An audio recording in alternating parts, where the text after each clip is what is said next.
Before we begin the show, we have a very special puzzle for you, which we like to call our Crazy Crossword Puzzle. This week's puzzle has a mix of old and new words, some that are related to this week's fairy tale story that will come up throughout the show. If you hear a word you may not know or see this symbol pop up, see if you can find it and add it to your crazy crossword. Answers will be at the end of the show.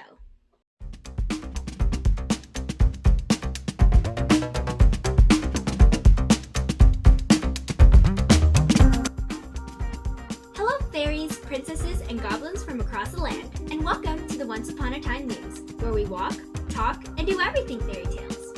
I'm your host, Charmaine, and today's story is a little different. If you fell into a book of fairy tales, what would you do? Well, that is exactly what happened to twins Alex and Connor Bailey in the Land of Stories, The Wishing Stone, where they saved the fairy tale world from the wrath of the evil queen. We will reveal the results of the kingdom-wide poll on the Bailey twins, go on a mini tour guide to the magical Land of Stories, and lots more in today's episode. So let's begin!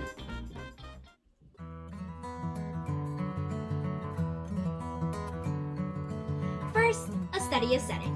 Come with me as we visit the Land of Stories, a magical place to go for a vacation, as long as you don't get stuck inside. Let's start with the center of it all, the Red Riding Hood Kingdom. It is surrounded by one large brick wall to keep out wolves, with entrances on the north, east, south, and west sides of it. When you enter, you will find amazing tourist sites, like the Bo Peep Family Farms, the Patty Cake Bakery, Jack and Jill's Hill, and the Boy Who Cried Wolf's Fountain. You can also see Humpty Dumpty's wall, where a plaque was added in memory of the egg saying, "You are a good egg, and shall be missed by more than just the king's horses and king's men. Rest in pieces." The castle is the safest and smallest of all the kingdoms, with dark red roofs and red walls, which can easily be seen from any part of the kingdom. Queen Red Riding Hood also has a dedicated room where she keeps all her baskets, and it's a lot of baskets. If Her Majesty had put her collection on display, it would be a sight to see. Jeez. Next up, the Dwarf Forests. I personally would not recommend visiting this kingdom due to its large population of criminals, but if you are interested in coming here, just know you've been warned. The entire kingdom is covered with thick forest and tall and dark trees with dark green moss around it. It may look like you're in a painting, but don't let its beauty deceive you from the citizens living there. Moving on, south of the Dwarf Forest is the Corner Kingdom, ruled by Queen Rapunzel. This kingdom is covered by a more friendlier forest than its northern neighbor, with lots of sunlight and space to walk around. Its only and most popular attraction is Rapunzel's Tower, the one Her Highness was trapped in for 18 years, and the tower is so tall that it will hurt your neck just looking at it. After her coronation, the queen installed stairs to the tower so she could come back and visit whenever she wanted. So don't go climbing up the tower walls when you go to visit. Trust me, Alex Bailey had to learn the hard way. Right next to the Corner Kingdom is the Charming Kingdom, where everything is formal and grand. Every house is uniquely elegant, the markets are filled with people, and the palace, well, words cannot describe how beautiful it is. It is perfect in every way, from its ballroom to its enormous clock. You'll believe it when you see it. We will skip the Troll and Goblin territory because it is strictly off limits, but if you really want to know what it is, just think the Dwarf Forest, but worse. Right beside it, though, is the Fairy Kingdom, a magical place to see, and home of the Fairy Council. Almost like a ginormous garden, the place is full of fairies and flowers of every shape and size. Vines, streams, and small ponds will be found everywhere you turn, and if you're lucky, you may even see a unicorn as well. The Golden Fairy Palace is also a sight to see, with glass walls everywhere so you can see the beautiful two-walled rooms inside it. If you're looking for a magical place to stay, this is it. But what if you're looking for a place to swim? Mermaid Bay is the place to be. Using a giant air bubble to breathe, enter the world of the mystical sea creatures, with underwater caves and many coral reefs to explore. All of the mermaids are very friendly and will take good care of you during your visit, so remember to thank them before you leave, and it will be even better if you reciprocate the favor. The Sleeping Kingdom is a very interesting place, with many mountains and a setting equivalent to a desert. Before the life-changing discovery happened in the kingdom, many crops and living things had died out, including humans in a way, since they were still recovering from the curse they were under for a century. In the center of the kingdom is the majestic home of Sleeping Beauty, with peach-colored stones, covering the walls and some of the residue from the vines the castle was formerly covered in. Honestly, there's not much else to say about it, so let's go to our last stop. Finally, we have the Northern Kingdom. It is super cold there, especially in the winter, and there are many bodies of water around the kingdom you can visit for a boat ride, the most popular one being Swan Lake. You may notice that there are many symbols shaped like an apple as you walk around, and this is because it is like their tribute to their queen, Queen Snow White. Like how the Bailey twins say it, it's like they're crossing a church. The castle is smaller than the others, but still enchanting in its own way. Its marble walls, stained glass windows, and apple symbols everywhere, of course. The palace will definitely have your jaw drop, all thanks to Queen Snow White. Well, that concludes our tour of the Land of Stories. Hopefully you can find the time in your schedule to visit this magical land. I'm sure you'll love it. Coming up on the Once Upon a Time news, see what all of you wrote in and voted in our Land of Stories kingdom-wide poll. I'll see you in a few theory minutes. Hello everybody, and welcome back to the Once Upon a Time news. We are just getting into our individual insights and even a little bit of our biblical basis segment right now, with the results of the poll we did a few weeks back on the Land of Stories. We asked everyone to take a poll for us on their thoughts about the famous heroes, and here in my hand are the results. So let's read it.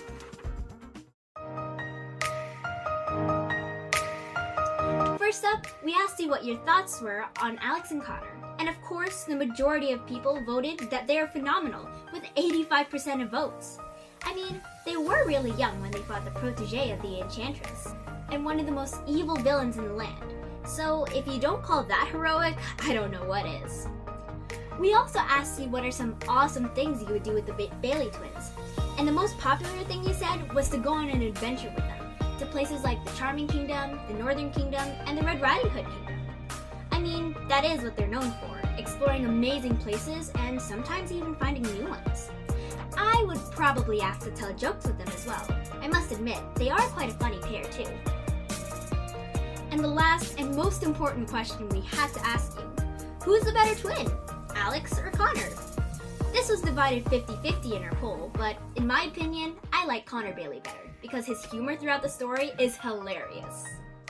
Now, although this next one was not a poll, we figured it would be fun to ask you guys what questions you had for the Bailey twins, and we chose a couple of our favorites to share. Our first question for the twins was, what was your favorite place to visit in the Land of Stories? This was very interesting, seeing that they visited almost every place in the land, but never mentioned which one they liked.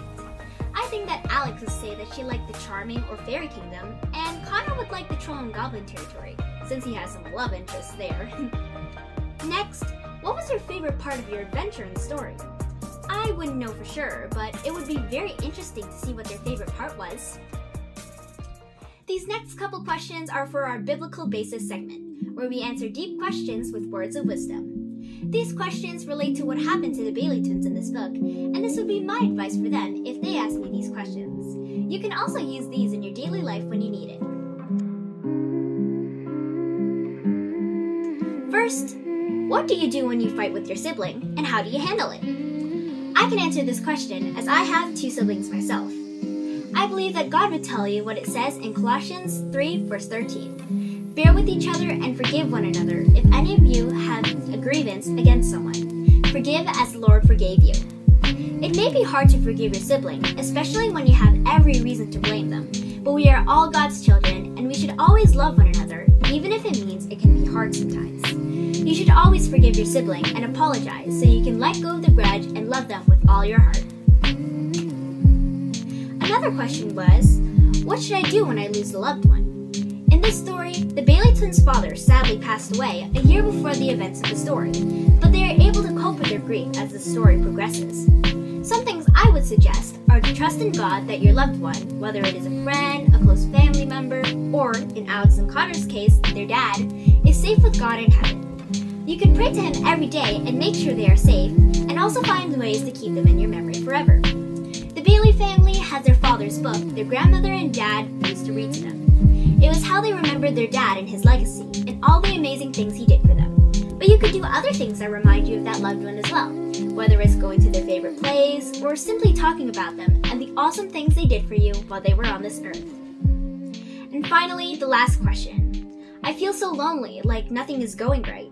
How do I navigate this world alone when it is so scary at times? Just know that God is always with you and that He will always make sure you're on the right path. He will keep us safe and help us through our hardest times. It may feel like He's not answering your prayers, but He is right beside you, helping you face the challenges of reality and going one step closer to heaven. So that's all for our Biblical Basis segment. Coming up, find out our top 10 main events in the Land of Stories in our Peek at the Plot segment. See you in a bit! Hello everyone, and welcome back to the OUAT News.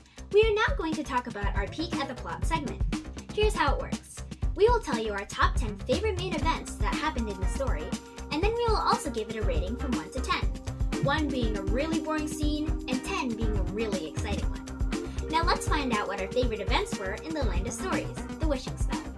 While there were many amazing things that happened in the story, here are our top 10 favorites.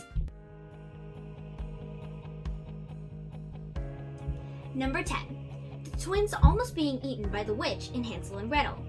The twins had to improvise a way to escape being the witch's lunch, so they told her she had to grant them a wish. In my opinion, it was a little boring reading this part, so I would give it about a 4 out of 10. Number 9. The twins finding the walking fish and the curvy tree. These were stories that Alex and Connor's dad used to tell them to make them feel better, and when they found out that they existed in the Land of Stories, it gave them some sort of hope that their father was still there with them. Although this part was exciting, I found it pretty predictable in the end that this scene was going to happen, so I gave it a 6 out of 10. Number 8. The twins helping a fairy named Trix not get banished from the fairy kingdom. The way Connor stood up to the fairy council was amazing, but I honestly didn't find it that interesting, so it gets a 6 out of 10 as well. Number 7. Finding out that Froggy, the twins' first friend they meet when they fall into the Land of Stories, was actually the lost Prince Charlie Charming, who had been believed to be dead. Like with the previous scene, I found this event also to be pretty predictable, so I would give it a 6.5 out of 10. Number 6. The twins leaving the Charming Kingdom, failing their mission to get Cinderella's glass slippers, only to find them in their bag. This was an interesting part to read, filled with the mystery of not knowing who put the slippers in the bag, so I would give this scene a 7 out of 10. Number 5. Alex Bailey climbing up the walls of Rapunzel's tower before realizing she could have used the stairs. Throughout most of the story, Alex is the brains out of the two, making plans and finding ways to retrieve the items for the spell. But seeing Connor outsmart her for once was pretty fun to read about. This is why I gave this event a 7 out of 10. Number 4. The Bailey twins rescuing the prisoners enslaved by the trolls and goblins escape. There was so much suspense in this event, seeing if Alex, Connor, and the rest of the slaves could leave. This definitely deserves an 8 out of 10. Number 3. Hearing the backstory of how the twins' dad died. Mr. Bailey died in a car crash and was the ones the twins could talk to when they had a bad day. It was sad hearing all the things their dad helped them out with and how their lives drastically changed when he passed, so I would give it an 8 out of 10 as well. Number 2. The evil queen's backstory of finding and losing her true love and becoming the villain she was. It was so sad it almost made me cry too, so it gets a 9 out of 10. And finally, with an astounding 10 out of 10, number 1. Finding out that Alex and Connor Bailey were the grandchildren of the fairy godmother. There were a couple of clues leading to this event, and when I figured it out, it was a gasp moment for sure. Thanks everyone for voting in. Coming up, check out our new Land of Stories journal and collage we made for you. See you in a few fairy minutes. Hello and welcome back to the Once Upon a Time news. For our close-up on the character segment, we created a special journal written in both Alex and Connor's perspectives on this adventure. I'm super excited to read this, so let's begin.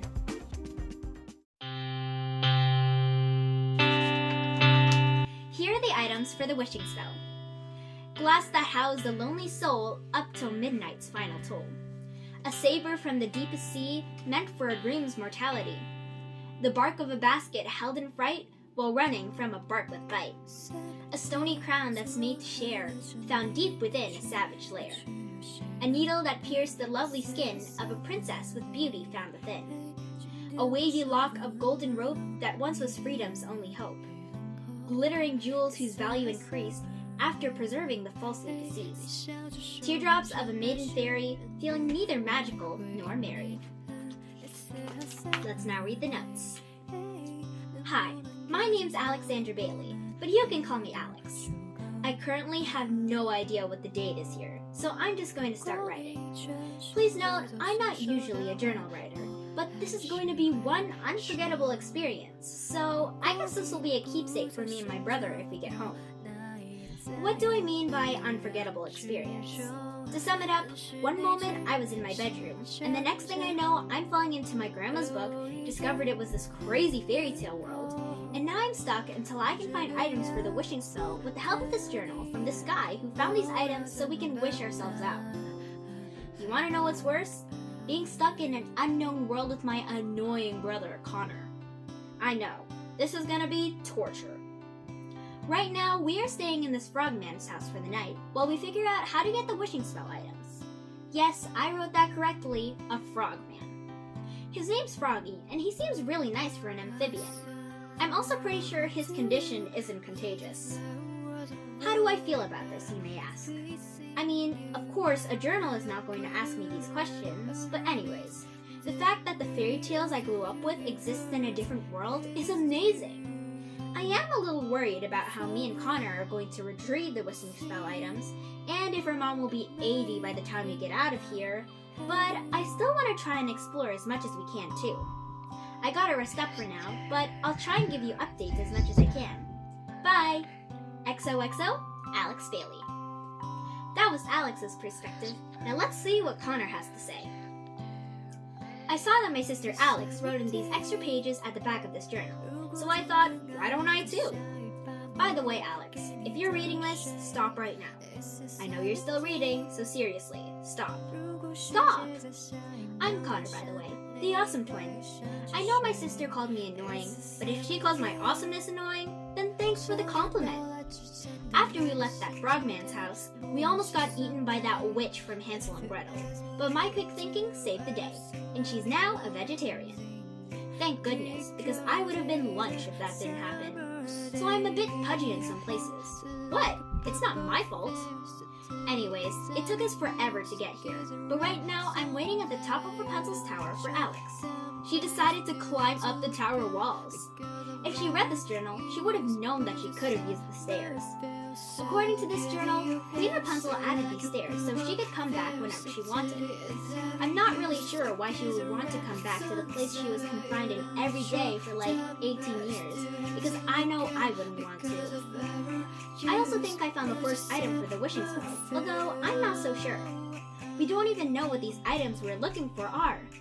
We have to figure out these riddles about them, and I think the 6th riddle is supposed to be a lock of Rapunzel's hair, and there's a lot of it on the floor. Man, that girl can shed.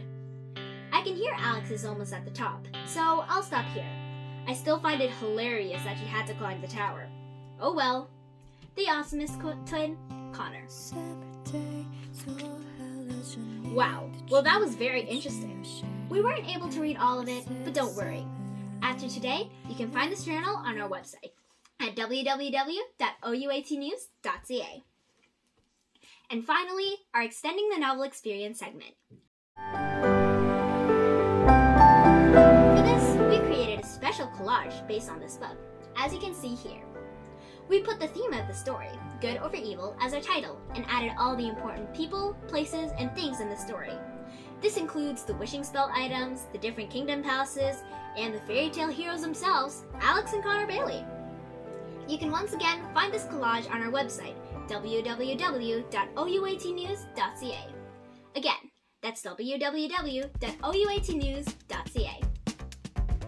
Thank you all for tuning in to the Once Upon a Time news and this episode about the Land of Stories, The Wishing Spell.